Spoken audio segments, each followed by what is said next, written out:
shooting and more. Some type of bomb.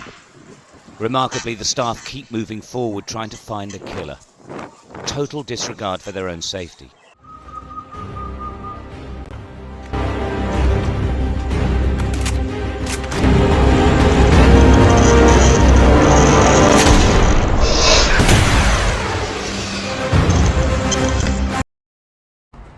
Good evening everyone, my name is Lai Feng Yi. A presentation for security management is here as scheduled. And our topic today will go to RIU Imperial Marhaba Hotel Attack. So before that, please let me introduce my team member, which is Shafika, Santia, Saras and Devi.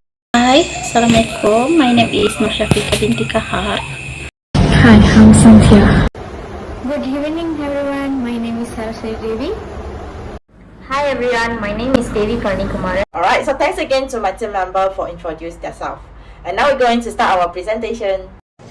So today in our presentation, we will share about the summary of the attack, the background of the attackers, chronology and casualty of the attacks, and how Tunisia government managed the crisis and the attack towards the security management in Tunisia.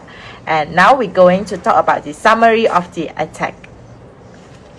On the RIU Imperial Marhaba Hotel in Sousse, Tunisia was a stark reminder for devastating impact of terrorism on human life and the social fabric of country. On June 26, 2015, a violent incident in this peaceful seaside resort town claimed the lives of countless innocent tourists and left an indelible mark on the security landscape in Tunisia. And now, let's have a look how the attack happens. Alright, so in this screen over here was showing the summary of the attacking. The Marhaba Hotel attack was occurred on 26 June 2015. It was happened in Sousse, Tunisia. A lone gunman affiliated with the extreme group ISIS opened fire on the tourists at the hotel beach area and pool area. After that, he was entering the hotel and continuing his rampage.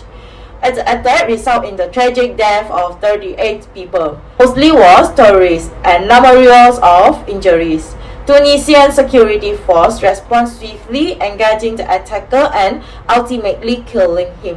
So, this attack was a part of series of terrorist incidents in Tunisia, aimed at damaging the country's tourism industry and instilling fear. Its aftermath led to a decline in tourism and highlighted the ongoing tourism threat in the region. A photo over here will show the attackers with the gun at the time. Next, who is the one who attacking the hotel? Now, let me tell you. The attacker was identified as Safieddine Rezgoui. He was a 23-year-old Tunisian student who carried out the attack. Rezgoui was born in Gafor, a town in northwestern Tunisia in 1992. The slide here shows two photos of Rezgoui. The left one is childhood photo of Rezgoui. Tunisian security force responded swiftly on the attack, engaging Rezgoui in a firefight. He was eventually concerned and killed by the security force, and ending the rampage. So at the time of the attack, Rezgoui was a student at University of Cairo 1. He was studying electrical engineering. His ability to blend in as a student likely aided his ability to plan and execute the attack without drawing suspicion. Rezgoui had reportedly become radicalized and had linked to the extremist group ISIS. ISIS is Islamic State of Iraq and Syria. It was a group, okay? He had received training from the terrorist elements and was inspired by their ideology. Rezgoui had connection to the terrorist network in Tunisia and reportedly receiving training in Libya. And lastly, ISIS had claimed the responsibility for the attack, considering it's part of their campaign to target countries and areas they view as enemies. So next, we would like to please Sarah to tell us what about the chronology of the attack.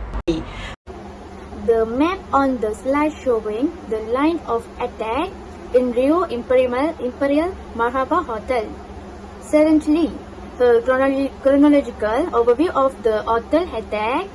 In the morning hours, Civilian rescue the attacker arrived at the RIU Imperial Marhaba Hotel in Sousse, Tunisia, armed with an assault rifle. In the midday, rescue approached the beach area, concealing his weapon in a beach umbrella. He suddenly opens fire on tourists realizing on the beach and around the pool, causing panic and chaos.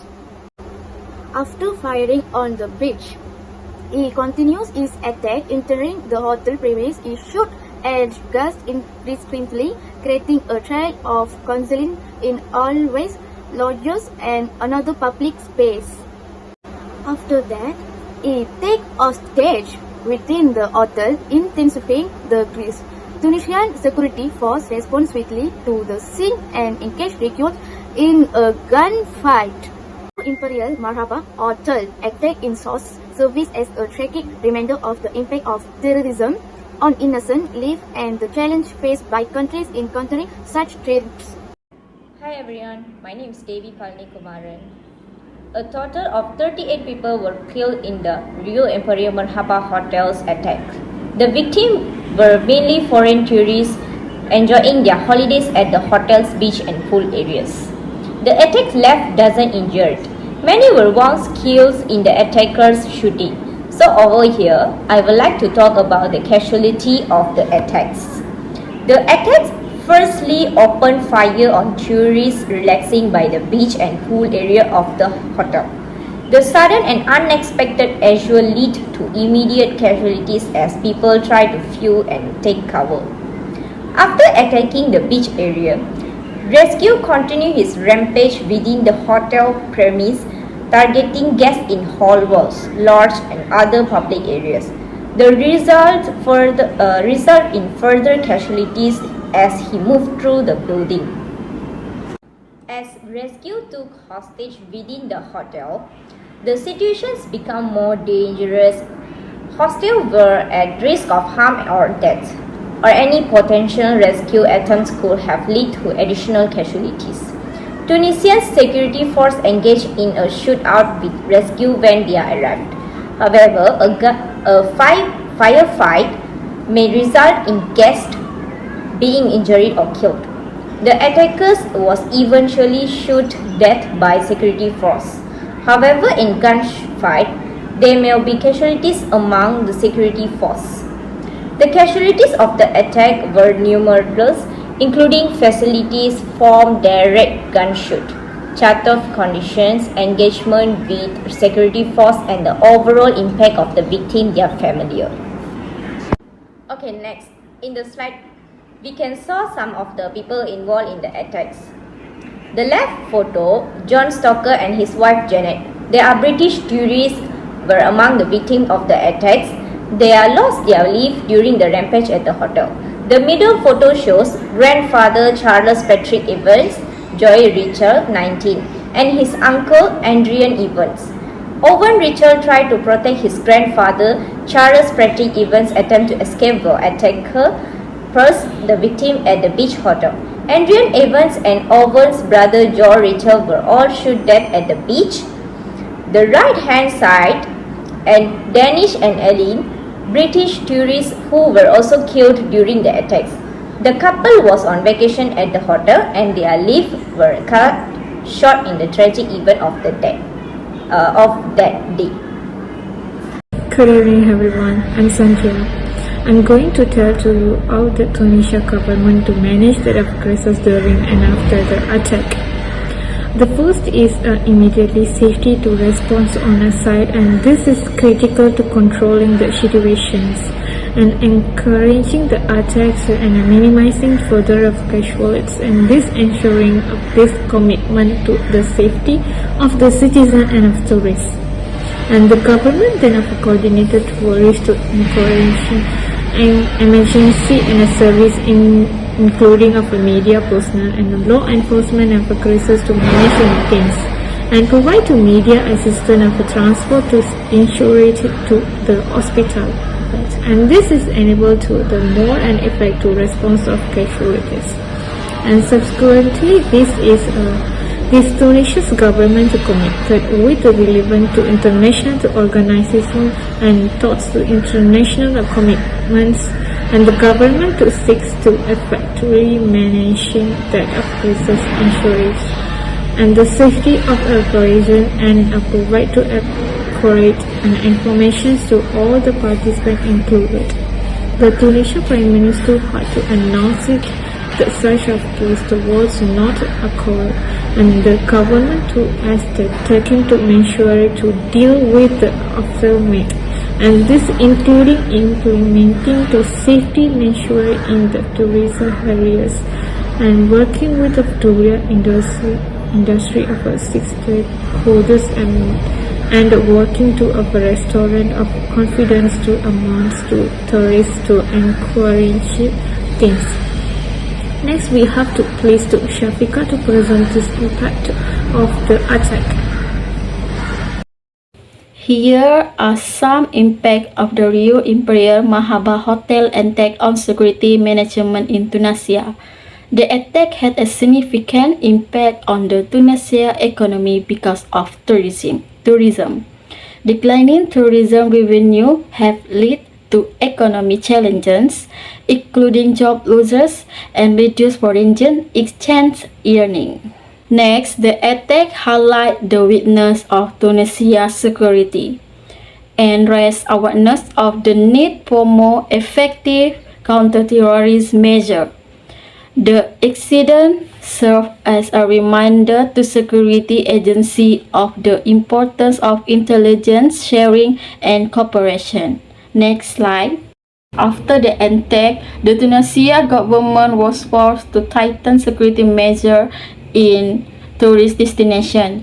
This includes increasing the police in public areas, increasing the military, and etc.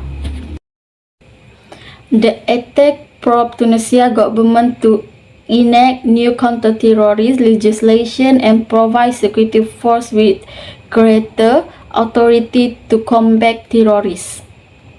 This change aimed to streamline the legal framework for addressing security threats. The last one is the attack led to greater cooperation between Tunisia and other countries, particularly in Europe. International partners also provide support to strengthen Tunisia counter-terrorism capabilities. Thank you. So guys, the RIU Imperial Marhaba hotel attack in Sousse, Tunisia stands as a tragic reminder of the devastating toll of terrorism on innocent lives. The attack, which claimed the lives of 38 people and left many injuries, underscored the challenges of maintaining security in the face of evolving threats. It is also had a far-reaching impact on Tunisia, such as tourism industry and security measures. So they also got their impacts on it. Alright. So the incident served as a call action for both Tunisia and the international community to remain vigilant against extremism and to work continuously towards preventing such tragedies in the future. So do you have any opinion for the security management improvement there? In my opinion, for security management improvement, Tunisia should conduct thorough risk assessment of potential target and vulnerable areas, including tourist destinations. This will help in developing target security plans that address specific risk and vulnerability, ensuring that security measures are well celebrated and effective. Besides that, tourist sector security should give the importance of tourists of Tunisia's economy. Creating a dedicated tourist security unit can help ensure the safety of visitors. The unit could work closely with hotels, travel agencies, and local authorities to implement robust security measures while maintaining a welcoming atmosphere. How about you, Kitty? Do you have any recommendations for security management improvement? Of course, Devi. So for my recommendation for security management improvement, related departments should establish a counter-terrorism intelligence fusion center.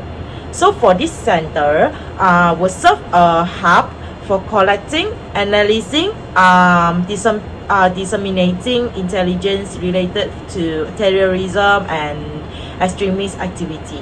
So for this center would bring together information from various security security agency, so both from domestic and international, to creating a unified platform for intelligence sharing and analysis. So by consolidating intelligence resources and expertise, the fusion center can help identify emerging threats, patterns, and threats and trends more effectively, enabling timely and informed decision making. Alright, so this is the end of our presentation. Thanks for everyone watching in our presentation. Thanks also for my team member give so much effort in this. They trying to pronounce and then we learning every day. So thanks again to them. Also thanks again who sitting in front of the screen now. Thank you. Bye bye.